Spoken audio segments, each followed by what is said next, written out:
Usai kalah dari Tiongkok 2-1 saudara, PSSI akan evaluasi Timnas Indonesia. Evaluasi ini saudara dilakukan setelah Timnas pulang dari Tiongkok.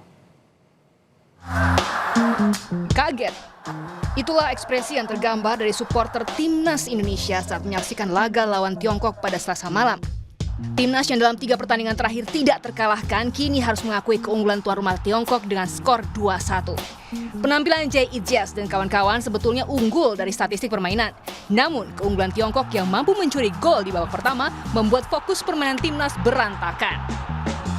Usai kekalahan dari Tiongkok, Ketua Umum PSSI Erick Thohir akan melakukan evaluasi.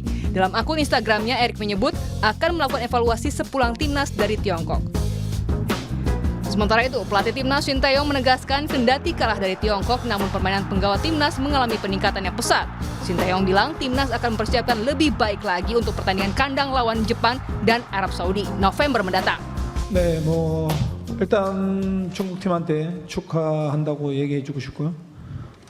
우리도 마찬가지고 중국도 마찬가지고 이 구자는 마음들이 간절하지 않았나. 중국이 우리보다 더 간절했나? 그런 생각이 들기도 하고.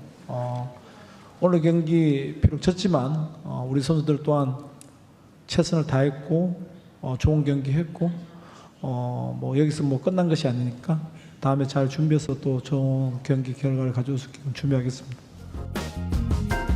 Kekalahan dari Tiongkok tak mengubah posisi Timnas di klasemen Grup C kualifikasi Piala Dunia 2026 zona Asia. Timnas masih berada di peringkat kelima di bawah Bahrain. Pada pertengahan November mendatang, Timnas akan menjamu Jepang di GBK.